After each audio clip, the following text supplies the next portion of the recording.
Welcome to Formula One.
Hi, I'm Emma Jenkins.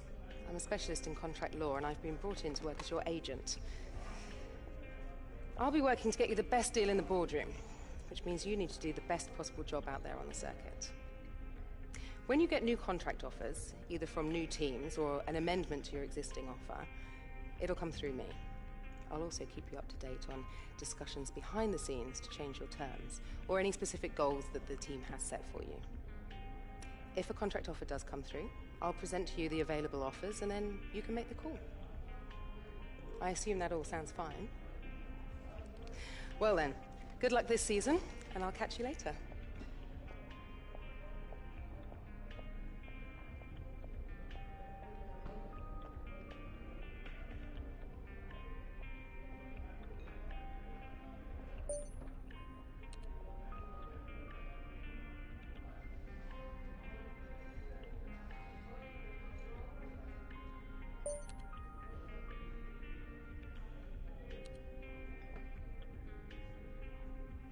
The track acclimatisation programme available in free practice sessions allows you to learn the track whilst earning resource points for the development of your car. On-track markers show the key points through each corner, and the more of these you're able to consistently drive through at an appropriate speed, the higher your score and the more resource points you'll be rewarded with. Try and chain together multiple successful corners for a consistency boost to your score.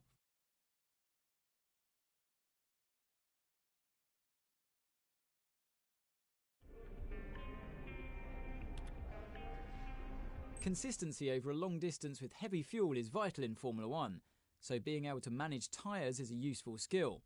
The tyre wear programme available in free practice sessions will help you learn tyre management while earning resource points for development of your car. Be gentle on the controls to reduce the amount of tyre slip and therefore wear. The better you can do this, the higher you'll score at the end of each lap and the more resource points you'll receive. Stay under a target lap time while maintaining your tyre management for a score bonus. When the on-screen bar moves towards the red, that means you are wearing your tyres more than expected at this part of the lap. When it moves towards the purple, you're wearing them less. Try and stay in the green zone at least for a successful test.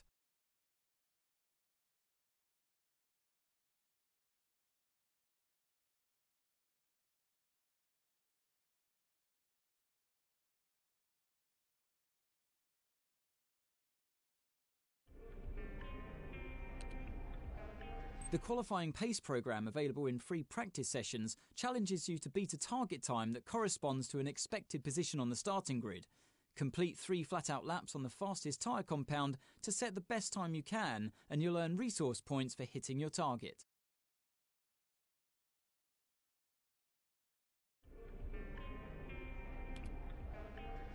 The drag reduction system, or DRS, opens a flap on the rear wing to reduce drag and improve the straight-line speed of the car. Drivers are able to use this system in specific DRS zones as long as the circuit is dry. There are no additional restrictions to DRS use in practice and qualifying. However, in a race, the system can only be used when the driver is 1 second or less behind another. Watch the bar at the bottom of your multi-function display as you approach the DRS zone to see your distance to the activation point, and activate it by pressing the DRS button when the prompt appears.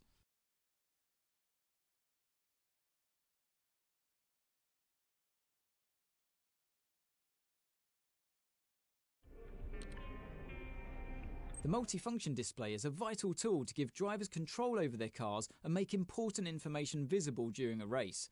It's possible to cycle through the screens on the MFD to access the settings such as brake bias or the tyres to be fitted at the next pit stop, as well as car condition, component temperatures and race strategy information.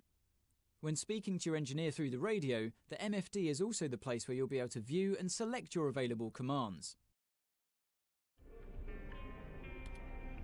The safety car may be deployed if there's an incident or if the conditions are too dangerous to drive in. Once the safety car is out on track, there's no overtaking permitted, and you must keep your lap time above a minimum in order to safely form a queue behind it. You can judge your pace using the delta element of the on-screen display. Ensure you drive slowly enough to keep it positive. Once a line has formed, the safety car will re-enter the pits. Remember that there's no overtaking until the green flag's at the first safety car line. If the incident is less severe, the virtual safety car may be deployed. It's not necessary to form a queue under the VSC. but just stay above a certain delta time and obey yellow flag rules until the virtual safety car period comes to an end.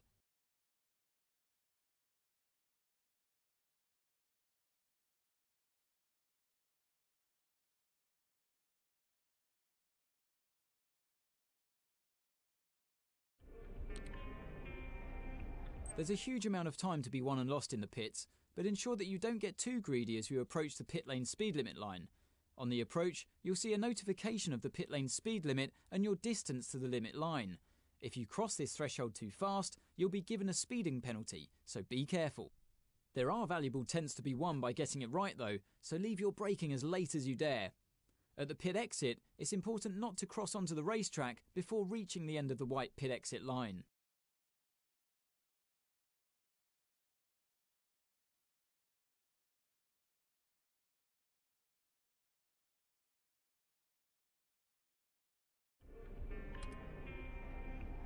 Tyre selection is a critical issue in Formula 1, and the current tyre regulations give individual drivers more freedom than ever. Pirelli allow 13 sets of dry tyres and 7 sets of wet tyres for a full race weekend, so you need to be careful to make your allocation last the distance. From the dry sets, 3 are pre-selected by Pirelli and marked as mandatory for Q3 in the race, but drivers can adjust their allocation for the other 10 sets from the 3 available compounds.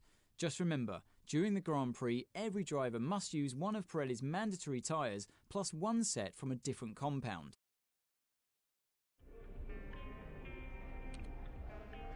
The formation lap is an opportunity to practice your race start and put some energy through your tyres and brakes to get them up to the optimal temperature for the beginning of the race.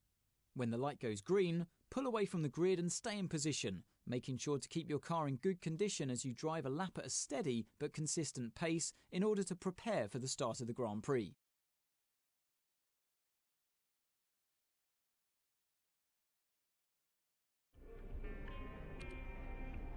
Races aren't won from the start line, but they can be lost, so getting a good start can make an important difference to your Grand Prix. As the lights come on, engage the clutch by holding the gear up button. Then, feed in the throttle to build up the revs. When the lights go out, release the clutch and it's away we go. But be careful not to release the clutch too early, or you may end up jumping the start. If your RPM is too low when you drop the clutch, your car may go into anti-stall. Don't panic if this happens, keep a cool head, clutch in, build up the RPM, and then release the clutch, just like the start procedure, to get underway again.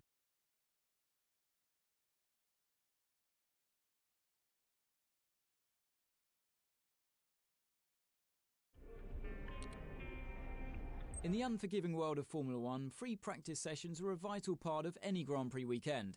During your F1 career, you'll be able to utilise these sessions to complete practice programmes which will help you learn the track and earn you points that can be invested in developing your car.